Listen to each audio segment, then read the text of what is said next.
오늘의 본문의 말씀은 마태복음 10장 5절에서 15절까지입니다. 신약성경 마태복음 10장 5절에서 15절까지입니다. 한 절씩 같이 압독하겠습니다.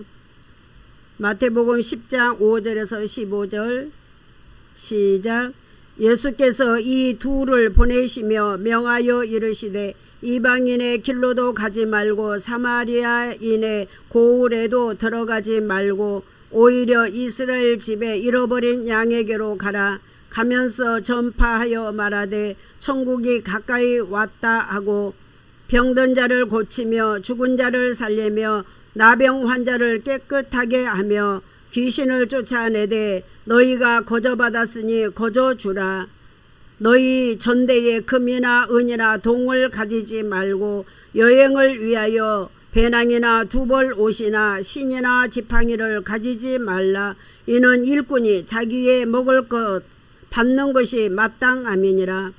어떤 성이나 마을에 들어가든지 그 중에 합당한 자를 찾아내어 너희가 떠나기까지 거기 머물라. 또 그 집에 들어가면서 평안을 빌라. 그 집이 이에 합당하면 너희 빈 평안이 거기 임할 것이요 만일 합당하지 아니하면 그 평안이 너희에게 돌아올 것이니라. 누구든지 너희를 영접하지도 아니하고 너희 말을 듣지도 아니하거든 그 집이나 성에서 나가 너희 발에 먼지를 떨어버리라. 내가 진실로 너희에게 이르노니 심판날에 소돔과 고모라 땅이 그 성보다 견디기 쉬우니라. 아멘. 자, 오늘의 제목은 부름받은 추수꾼이라는 제목으로 은혜를 나누고자 합니다. 자, 먼저 마태복음은 사자복음이라고 했는데 유대인들을 향해서 기록한 성경입니다. 마태복음은 유대인들을 향해서 기록을 했습니다. 자, 마태복음 1장은 아브라함과 다윗의 자손 예수 그리스도의 족보가 소개되고 또 예수님이 태어날 것을 예언하고 있습니다. 마태복음 2장은 유대인의 왕으로 태어나신 아기를 예수를 찾아 경배하려고 동방박사들이 찾아왔습니다. 자, 마태복음 3장은 구약의 마지막 선지자인 세례 요한이 천국이 가까이 왔다고 외치고 있고 또 마태복음 4장은 예수께서 성령에게 이끌려 마귀에게 광야에서 시험을 받으시고 말씀으로 물리치시고 갈릴리 흑암에 있는 자들에게 빛의 말씀을 비춰주시며 천국이 가까이 왔으니 율법에서 복음으로 돌아오라고 외치셨습니다. 그리고 나서 마태복음 5장에서 7장까지는 산상수훈인데 예수님이 율법을 복음으로 바꾸어주는 것을 산상수훈이라고 합니다. 자, 그리고 나서 이제 마태복음 8장과 9절까지는 예수님이 사역을 하십니다. 그리고 나서 오늘 본문의 마태복음 10장은 열두 제자들을 추수꾼으로 부르시고 복음 전하라고 사역을 맡기시는 내용이 되겠습니다. 자, 이것만 간단히 알아도 오늘 말씀을 이해하기가 쉽습니다. 자, 그러나 마태복음 8장 첫째 단락에서는 나병 환자는 죄인을 의미하는데 죄인을 구원하시려고 진리로 고치고 계셨습니다. 그리고 두째 단락에서는 백부장의 하인이 중풍에 걸렸는데 백부장의 하인이 고침을 받는 것은 백부장의 믿음으로 하인이 고침을 받았다고 했습니다. 그리고 셋째 단락에서는 예수님께서 많은 사람을 고치셨다고 했는데 영적인 병이기 때문에 인간의 힘으로는 고칠 수가 없습니다. 그리고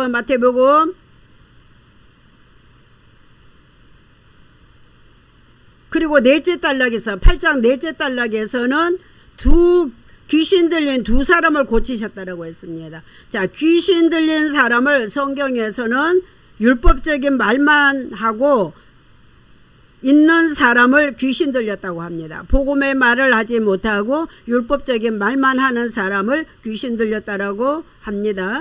자, 그리고 마태복음 9장 27절에서 또 두 맹인을 고치십니다. 두 맹인이 다윗의 자손이여 불쌍히 여기소서라고 고백을 했습니다. 그러나 하나님의 백성들이 복음은 모르고 말씀을 문자로만 알고 있던 사람들을 성경에서는 맹인이라고 한다고 말씀드렸습니다. 자, 그러면은 자, 마태복음 9장 그 앞절로 가봅시다. 그 앞에 가보면 27절, 마태복음 9장 27절 앞도 갑니다.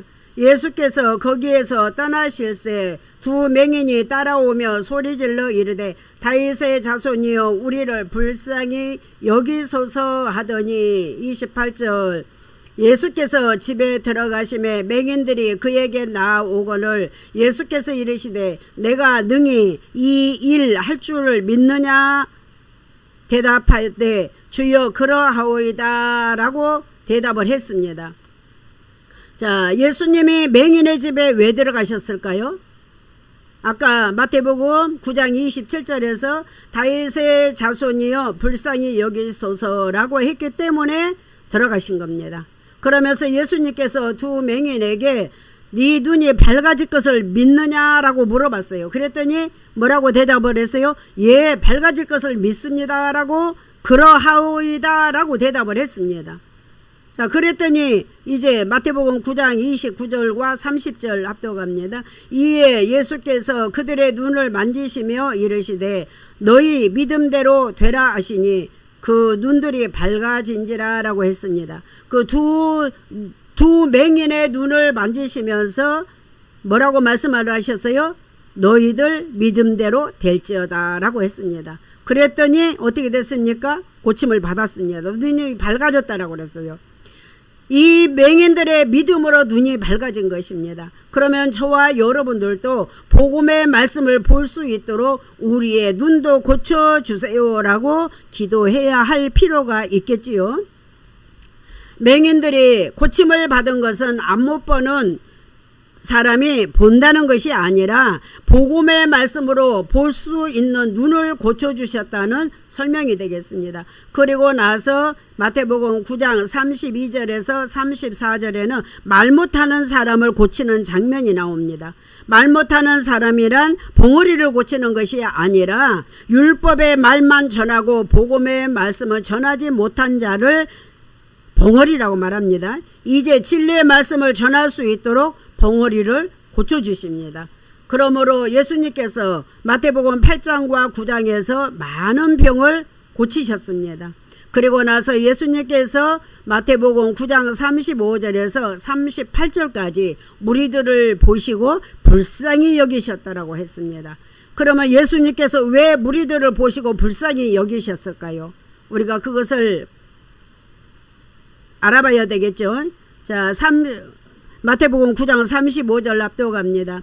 예수께서 모든 도시와 마을에 두루 다니사 그들의 회당에서 가르치시며 천국 복음을 전파하시며 모든 병과 모든 약한 것을 고치시니라 라고 말씀을 했습니다. 자, 이와 똑같은 말씀이 또 있습니다. 마태복음 4장 23절에 가면 이와 똑같은 말씀이 있습니다. 자, 같은 말인데 예수님 입에서 나온 말씀을 믿으면은 영적인 병을 고침을 받는다라는 말씀입니다. 자, 그리고 지금 35절에 상반절에 회당에서 가르치시며 라고 했습니다. 자, 이 회당이 어딘가 하면 유대인은 10명만 모이면 회당을 만들 수가 있는데 이 회당에는 구약 성경이 있습니다. 그래서 사도들도 회당에서 가르쳤고 지금 예수님도 회당에서 가르치며 고친다라고 말씀을 하고 있습니다. 자, 마태복음 9장 36절 합독하겠습니다. 무리를 보시고 불쌍히 여기시니 이는 그들이 목자 없는 양과 같이 고생하며 기전함이라 라고 했습니다. 자, 이 말씀은 왜 예수님께서 무리들을 보고 불쌍히 여기셨느냐 하면은 복음 전하는 목자가 없어서 성도들이 고생하며 지쳤다라고 그랬습니다. 기진하고 있다라는 겁니다. 그러면 진리의 말씀을 듣지 못하여서 율법으로 어떻게 하고 있다고요?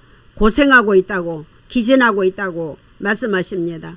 자, 37절 앞도갑니다. 이에 제자들에게 이르시되 추수할 것은 많되 일꾼이 적으니라고 말씀을 하셨습니다. 자, 지금 마태복음 9장 35절에서 36절까지 말씀하실 때 그 옆에 누가 있었다고요? 제자들이 있었다고요. 그러면서 예수님께서 제자들에게 추수할 것은 많되 일꾼이 적다라고 말씀을 하셨어요. 이 말씀은 예수님이 많은 병을 고치셨기 때문에 복음으로 열매를 맺어 추수할 때가 되었는데 이런 자들을 관리하고 복음으로 가르칠 일꾼 목사가 없다라는 말씀으로 지금 설명을 하고 있습니다. 자, 38절 합독합니다. 마태복음 9장 38절 그러므로 추수하는 주인에게 청하여 추수할 일꾼들을 보내주소서 하라 하시니, 지금 예수님께서 제자들에게 추수할 일꾼 보내달라고 하나님께 기도하라고 말씀을 하셨습니다. 자, 그때 제자들이 하나님께 기도하는 중에 마태복음 10장 2절에서 4절까지 추수할 일꾼들의 이름이 기록되어 있는데 바로 12 제자들의 이름이 기록되어 있습니다. 제자들이 하나님께 추수할 일꾼을 보내달라고 기도했더니 바로 12 제자들이 뽑혔다는 거예요. 자, 그러면 예수님의 제자들은 12명이죠. 12명인데 이 12라는 뜻은 교회를 의미합니다. 자, 그리하여서 창세기에서는 야곱의 12아들이 있죠. 야곱의 12아들이 있습니다. 네 명의 아내에게서 12아들이 태어났어요. 자, 그런데 이 12아들들이 12지파가 됐죠. 그리고 신약은 12 제자가 12 사도로 부릅니다. 자, 그러면 구약의 12지파 곱하기 신약의 12 사도 하면은 144가 나옵니다. 거기에다가 1000을 곱하면 14만 4천이라는 숫자가 됩니다. 자, 여기서 1000은 무엇을 뜻할까요? 셀 수 없는 무리들을 설명하는 것입니다. 10, 100, 1000, 만은 셀 수 없는 무리들을 의미하는 거예요.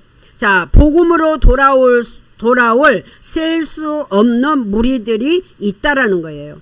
자, 그리고 요한계시록에 가면 요한계시록 14장에 가면 또 14만 4천이라는 말이 나옵니다.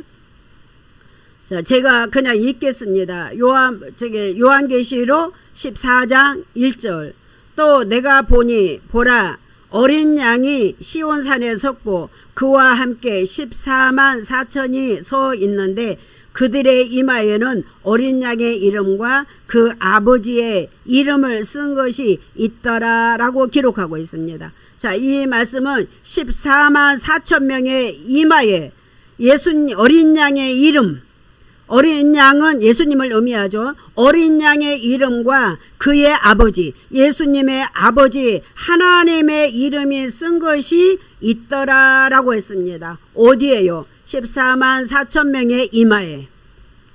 자, 이 14만 4천 명은 하나님의 아들로 이마에 입맞은 자들입니다. 자, 이렇게 예수님께서 12명의 제자들을 추수꾼으로 세우시고 제자들에게 가서 알곡 성도들을 추수하여 거두라라고 보내는 겁니다. 그러면 지금도 복음 전하는 자들은 추수꾼들입니다. 왜냐하면 복음을 전해서 알곡으로 만들어서 추수할 일꾼들이라는 거예요. 그러면 저와 여러분들은 추수꾼을 잘 만나야 복음의 말씀을 받아먹고 추수되어서 하나님 나라로 들어가게 된다는 것을 믿으시기를 바랍니다. 자, 그렇다면 마태복음 10장은 제자들의 사역인데 예수님께서 제자들을 추수꾼으로 보내면서 어떤 당부를 하셨는지 먼저 이제 살펴보겠습니다. 그러기 전에 먼저 마태복음 10장 1절을 한번 보겠습니다. 지금 제자들을 보내기 전에 10장 1절을 말씀하십니다. 같이 압독합니다. 예수께서 그의 12 제자를 부르사 더러운 귀신을 쫓아내며 모든 병과 모든 약한 것을 고치는 권능을 주시니라 라고 했습니다. 자, 여기서 권능은 말씀입니다. 예수님은 말씀의 권능을 제자들에게 주시고 사역을 맡기시는 겁니다. 자, 지금 귀신을 더러운 귀신이라고 하면서 내쫓으라고 했어요. 그리고 모든 영적인 병과 약한 것을 고치는데 무엇으로 고치라고 했나요? 말씀으로 고치라고 권능을 주셨습니다. 그러므로 12 제자들은 자기 마음대로 무자비에게 나가서 이것저것 전하는 것이 아니라 예수님께서 먼저 말씀의 권능을 주시고 어디로 가서 어떻게 복음을 전할 것을 당부하고 계시는 겁니다. 자, 여기까지가 서론이었습니다. 서론을 모르고 본문으로 들어가 버리면 12 제자들을 불러서 복음 전하라고 보냈단다 라고 해버리면은 끝납니다.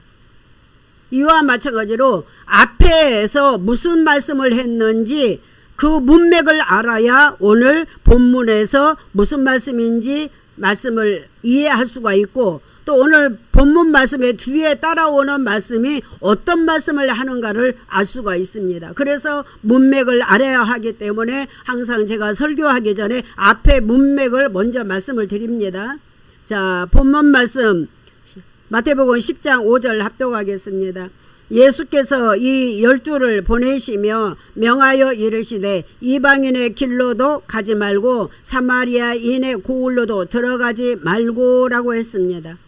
자, 예수님께서 12를 보내시며 라고 했는데, 자, 마태복음 9장 38절에서 말하는 추수할 일꾼으로 12 제자들을 보낸다는 겁니다.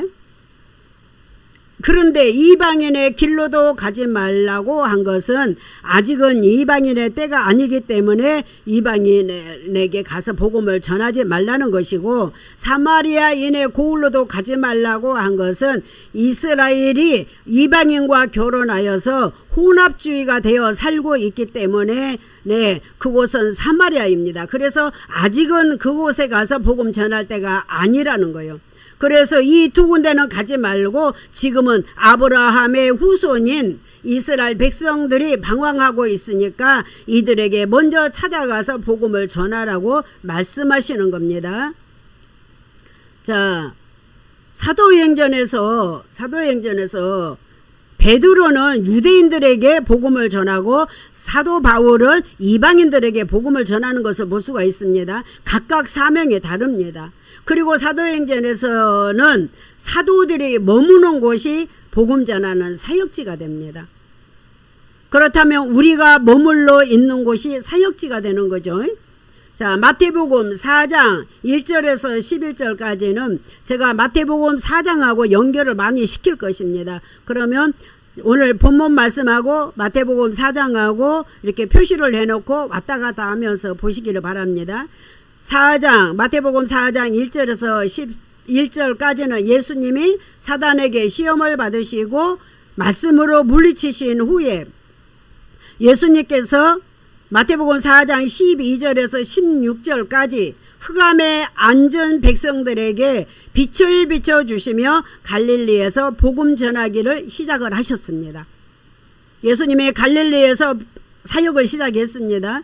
그리고 예수님이 나중에 사역을 마치실 때도 갈릴리에서 사역을 마치시게 됩니다. 왜냐하면 예수님은 의인을 부르러 온 것이 아니라 죄인을 부르러 오셨기 때문에 흑암 또는 어두운 지역에 있는 자들을 구원하시려고 갈릴리에서 복음을 전하셨습니다. 예수님은 복음을 어둠에 있는 자들에게, 즉 율법에 있는 자들에게 복음을 전하시는 겁니다. 자, 마태복음 4장 17절을 한번 보겠습니다. 합독합니다. 이때부터 예수께서 비로소 전파하여 이르시되 회개하라 천국이 가까이 왔느니라 하시더라 라고 했습니다. 자, 예수님이 이때부터라고 했어요. 이때가 언제일까요? 자, 12절 마태복음 4장 12절입니다. 12절에서 율법을 상징한 세례 요한이 잡혔다는 소식을 듣고 복음이신 예수님이 갈릴리로 가서 복음을 전하기 시작하시는 겁니다.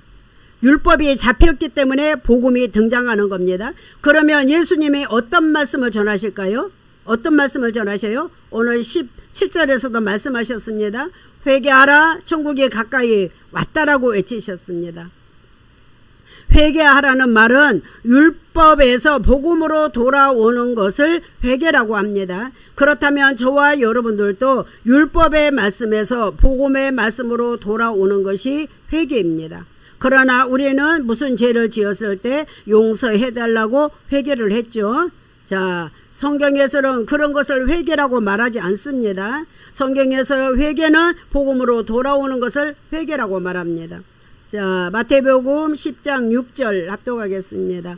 오히려 이스라엘 집에 잃어버린 양에게로 가라 그랬습니다. 자, 그러면 이스라엘의 잃어버린 양이 누굴까요? 자, 5절에서는 이방인의 길로도 가지 말고 사마리아인의 고을로도 가지 말라고 하신 이유가 여기 6절에 기록이 되어 있습니다. 자, 이 사람들은 아브라함의 후손들인데 언약 관계에 있는 자들입니다. 자, 아브라함의 후손들에게 무슨 언약을 하셨어요? 자손이 번성하는 언약, 또 가나안 땅을 주시겠다는 언약 관계에 있는 자들입니다. 제가 요한복음 6장 39절을 읽겠습니다. 나 보내신 이의 뜻은 내게 주신 자 중에 내가 하나도 잃어버리지 아니하고 마지막 날에 다시 살리는 것이니라 라고 말씀하셨습니다. 하나님 아버지께서 아들이신 예수님께 맡기신 자들은 하나도 잃어버리지 아니하고 마지막 날까지 다 찾아서 살리시겠다는 말씀입니다. 그래서 이스라엘이 진리를 깨닫지 못하고 방황하고 있으니까 제자들에게 가서 복음을 전하라고 하셨던 것입니다. 저와 여러분들도 복음의 말씀을 알고 있다면 아브라함의 후손들입니다. 자, 7절 마태복음 10장 7절 합독합니다. 가면서 전파하여 말하되 천국이 가까이 왔다 하고 그랬습니다. 자, 제자들에게 지금 제자들을 보내면서 무슨 말을 하라고 했습니까? 천국이 가까이 왔다라고 외치라고 했습니다. 그러면 천국은 하나님의 능력에 나타나는 현장입니다. 왜냐하면 어둠의 세력이 소멸되고 생명이 살아나는 것이기 때문입니다. 자, 마태복음 4장 17절 예수님도 회개하라 천국이 가까이 왔느니라고 외치셨어요. 자, 그랬는데 지금 제자들에게도 뭐라고 했어요? 천국이 가까이 왔다라고 외치라고 했습니다. 그러면 천국이 어디에 가까이 왔을까요? 바로 예수님이 천국입니다. 그래서 천국인 예수님이 너희에게 가까이 왔다고 외치라는 것인데, 그러면 제자들 입에다가 천국이 가까이 왔다라는 말을 넣어준 것입니다. 자, 마태복음 유대인들을 향해 기록한 말씀이라고 그랬어요. 자, 오늘 본문 8절을 합독합니다. 모든 자를 고치며 죽은 자를 살리며 나병 환자를 깨끗하게 하며 귀신을 쫓아내되 너희가 거저 받았으니 거저 주라라고 말씀하셨습니다. 지금 제자들을 추수꾼으로 보내면서 생계의 수단이 먹고 마시는 거 염려하지 말고 오직 하나님의 말씀만 거저 주라고 당부를 하셨습니다. 진리를 깨닫지 못해서 다 병자라고 하시면서 병자들을 복음으로 깨끗하게 하고 귀신의 말, 율법의 말을 이스라엘 백성에게서 다 쫓아내라고 했습니다. 저와 여러분들도 진리를 모른다면 다 병자입니다. 그러면 이스라엘 백성들에게서 율법을 어떻게 쫓아낼까요? 그들에게 복음을 심어주면, 그들에게 복음이 들어가면 율법의 말은 나가게 되어 있습니다. 자, 그리고 여러분들이 말씀을 율법으로 알고 있다면 다 버리고 복음의 말씀을 듣고 복음으로 돌아오라라고 말씀하고 있습니다. 이제 이해가 되지요? 자, 그리고 마태복음 10장 8절 하반절에 보면 제자들에게 뭐라고 말씀하셨습니까? 복음을 거저 받았으니 너희들도 복음을 거저 주라고 했습니다. 자, 그래서 저도 이 복음을 여러분들에게 제가 알고 있는 만큼 거저 드리고 있습니다. 이 말씀이 어려운 것 같아도 자주 들으면 이해할 수 있고 영의 귀가 열리면 바로 들을 수가 있습니다. 오늘 본문 9절 합독합니다. 너희 전대에 금이나 은이나 동을 가지지 말고 라고 했습니다. 자, 이 말씀은 제자들이 복음을 전하러 갈 때 금이나 은이나 동을 가지고 가지 말라고 하신 것이 아닙니다. 세상 것 의지하지 말고 율법적인 거 다 버리고 복음만 가지고 가서 전하라는 말씀이 되겠습니다. 자, 누가복음, 신약성경 누가복음 22장 35절에 이와 비슷한 말씀이 있습니다. 지금 여기서는 가지고 가지 말라고 했어요. 자, 누가복음 22장 35절에서 36절 한번 찾아보겠습니다. 신약성경 136페이지입니다. 136페이지. 누가복음 22장, 요한복음 바로 앞에 들치면 더 빨리 찾습니다. 누가복음 22장 136페이지 35절에서 36절 다 찾으셨으면 같이 합독하겠습니다. 그들에게 이르시되 내가 너희를 전대와 배낭과 신발도 없이 보내었거늘 부족한 것이 있더냐 이르되 없나이다 라고 대답을 했습니다. 자, 내가 너희들에게 마태복음 10장 9절에서 했던 말씀입니다. 전대에 금이나 은이나 동을 가지고 가지 말라고 말씀을 하셨던 것을 여기서는 지금 이렇게 말씀하십니다. 자, 이런 것들을 전대와 배낭과 신발도 없이 보냈는데 부족한 것이 있었느냐라고 묻는 거예요. 그랬더니 제자들이 뭐라고 대답합니까? 없나이다 라고 했습니다. 자, 9절에서는 전대, 금, 은, 동 없이 갔어도 부족한 것이 없었지라고 예수님께서 제자들에게 말씀하십니다. 그러면서 이제 누가복음 22장 35절에서는 이런 거 가지고 가라라고 말씀하시는 거예요. 이런 거 가지고 가라라고 해요. 자, 36절 납독합니다. 누가복음 22장 36절 이르시되 이제는 전대에 있는 자는 가질 것이요 배낭도 그리하고 검 없는 자는 겉옷을 팔아 살지어다 라고 했습니다. 자, 검은 말씀을 의미하는 거죠. 자, 겉옷은 뭐를 의미해요? 겉옷은 율법을 의미하고 속옷은 복음을 의미한다라고 그랬어요. 자, 그러면 검 진리 없는 자는 겉옷 율법을 팔아 복음을 사라라는 말씀이 되겠습니다. 이제는 제자들이 분별력이 있기 때문에 이런 거 가지고 가라라고 하십니다. 오늘 본문 말씀 마태복음 10장 10절을 납독하겠습니다. 여행을 위하여 배낭이나 두벌 옷이나 신이나 지팡이를 가지지 말라. 이는 일꾼이 자기의 먹을 것 받는 것이 마땅함이니라 라고 말씀을 하셨습니다. 자, 여기서 여행을 갑니다. 여행을 가요. 여행을 가는데 배낭이나 두벌 옷도 가져가지 말고 신발도 가져가지 말고 지팡이도 가져가지 말고 너희 먹을 것은 다 마땅히 받을 것이다 라고 말씀하셨습니다. 자, 여기서 여행이 무슨 여행이요? 지금 누구에게 말씀하시는 겁니까? 제자들에게 말씀하시는 거죠. 그러면 제자들이 무슨 여행을 갑니까? 전도 여행을 가는 겁니다. 전도 여행을 위해서 두벌 옷도 가져가지 말래요. 옷은 복음을 의미합니다. 근데 두벌이래요. 왜 두벌이에요? 그러면 복음 두벌을 가져가지 말라는 말이에요? 아니라 율법, 복음 이 두벌 옷을 가지고 가지 말라는 거예요.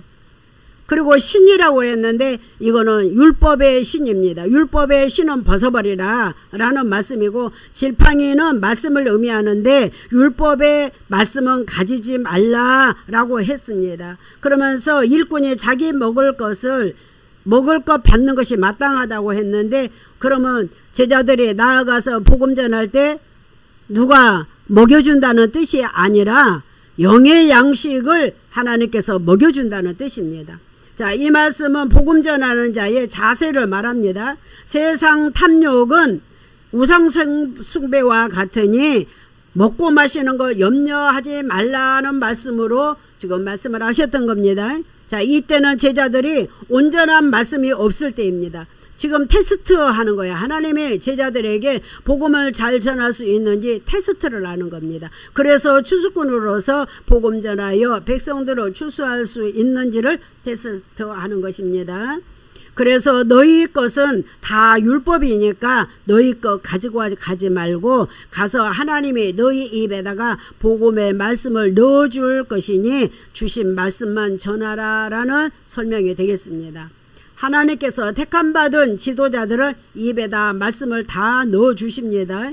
자, 그 말씀이 있습니다. 이거 확인해 봐야 되겠죠. 자, 예레미야 1장으로 가겠습니다.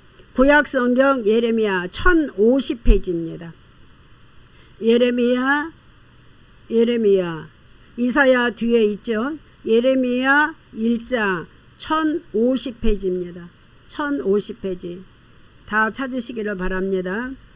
1050페이지 예레미야 1장 4절과 5절 6절까지 보겠습니다. 자, 먼저 4절과 5절을 합독합니다.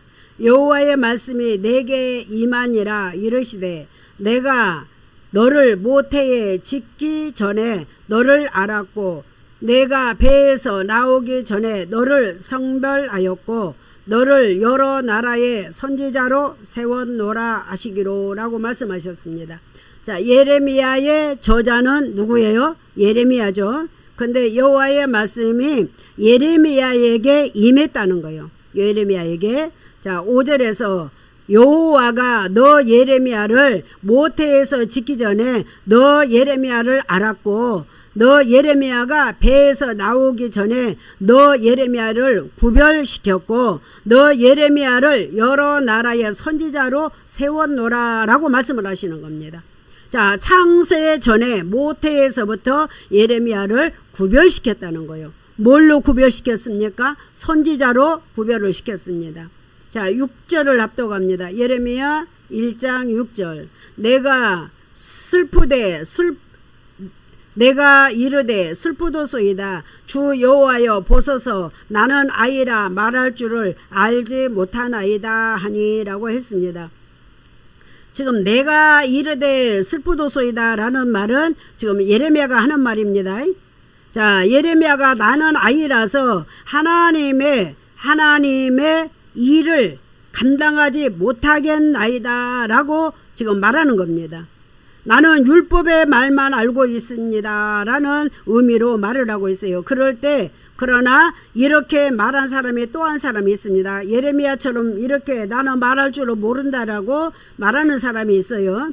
자, 출애굽기 4장 10절에 가면 하나님이 모세에게 애굽의 백성들을 이끌어내라고 말씀하실 때 모세가 나는 본래 말을 잘 못한다라고 말을 했습니다. 나는 말을 잘 못합니다라고 말을 했어요. 그랬더니 여호와 하나님께서 말 잘하는 내 형 아론이 있지 않냐라고 하면서 아론을 모세에게 붙여서 함께 보내는 것을 볼 수가 있었습니다. 자, 예레미야서 1장 7절 합독합니다. 여호와께서 내게 이르시되 너는 아이라 말하지 말고 내가 너를 누구에게 보내든지 너는 가며 내가 내게 무슨 명령을 하든지 너는 말할지니라 라고 했습니다. 자, 지금 예레미야에게 말씀하십니다. 여호와 하나님은 신약으로 가면 예수라고 그랬어요. 내가 너를 누구에게 보내든지 너는 가서 무엇을 명하든지 가서 말만 해라 라고 말씀합니다.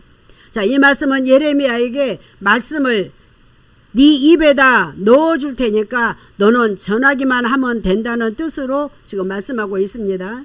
자, 예레미야서 1장 8절 합독합니다. 너는 그들 때문에 두려워하지 말라. 내가 너와 함께하여 너를 구원하리라. 나 여호와의 말이니라 하시고. 자, 너 예레미야야, 너는 복음 전하러 갔을 때 그들을 두려워하지 말라. 내가 너를 지켜줄 거야. 내가 너와 함께 할 거야. 내가 너를 구원하리라 라고 말씀하셨습니다. 자, 사역은 복음 전하는 것은 인간의 힘으로 하는 것이 아니라 하나님이 함께 하셔야만이 할 수가 있습니다. 그래서 지금 예레미야에게도 함께 해주시겠다라고 말씀하시는 겁니다. 예레미야서 1장 9절 합독합니다. 여호와께서 그의 손을 내밀어 내 입에 대시며 여호와께서 내게 이르시되 보라 내가 내 말을 네 입에 두었노라 라고 말씀하셨습니다. 자, 지금 여호와 하나님이 예레미야의 입에다가 말씀을 넣어 주셨습니다. 자, 지도자들도 목사들도 하나님께서 입에다 말씀을 넣어 주셔야만이 복음을 전할 수가 있습니다. 자, 그러면 목사들도 입에다 말씀을 넣어 주시는데 어떤 말씀을 받았느냐가 중요합니다. 복음의 말씀을 받았다면 복음의 말씀을 전할 것이고 율법의 말씀을 받았다면 율법을 전할 것입니다. 자, 예레미야서 1장 10절 납독합니다. 보라 내가 오늘 너를 여러 나라와 여러 왕국 위에 세워 내가 그것들을 뽑고 파괴하며 파멸하고 넘어뜨리며 건설하고 심게 하였느니라 하시니라 라고 하셨습니다. 자, 이 말씀은 무슨 말씀이에요? 내가 여호와가 너 오늘 예레미야를 여러 나라와 여러 왕국 위에 너를 세웠다. 자, 그것들을 뽑고 하나님의 말씀이 아닌 것들을 뽑으라는 거요.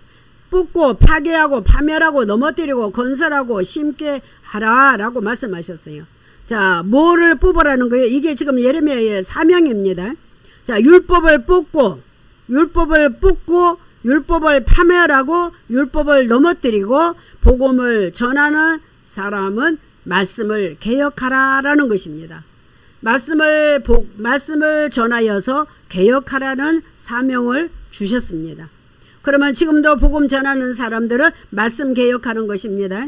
자, 오늘 본문 말씀 10장 1절로 갑니다. 자, 어떤 성이나 마을에 들어가든지 그 중에 합당한 자를 찾아내어 너희가 떠나기까지 거기 머물라라고 했습니다. 자, 이 말씀은 여기서 성은 교회를 말합니다. 자, 이 말씀은 먹고 마시는 문제로 이 집 저 집 옮기지 말고 복음의 말씀, 진리의 말씀을 아는 자를 찾아서 거기 머무르라. 그리고 복음을 전하라 라고 말씀하셨습니다. 그러면 그 집이 교회가 되겠죠. 자, 사도행전 16장 14절에 가면 두아디라 시에 있는 자색 옷감 장소로서 하나님을 섬기는 두아디아라 하는 한 여자가 누디아라 하는 여자가 말을 듣고 있을 때 주께서 그 마음을 열어 바울의 말을 따르게 한지라라고 했습니다. 자, 누디아와 같은 사람을 찾아서 그런 집에 머무르라라고 했습니다. 누디아가 말씀을 들을 때 하나님께서 마음으로 움직여서 바울의 말을 듣게 하셨습니다. 이런 자들을 찾아서 그 집에 머무르라는 거예요. 자, 마태복음 10장 12절입니다. 합독합니다. 또 그 집에 들어가면서 평안을 빌라 그랬습니다. 성경에서 집은 교회입니다. 자, 13절 합독합니다. 그 집이 이에 합당하면 너희 빈 평안이 거기 임할 것이요 만일 합당하지 아니하면 그 평안이 너희에게 돌아올 것이다 라고 했습니다.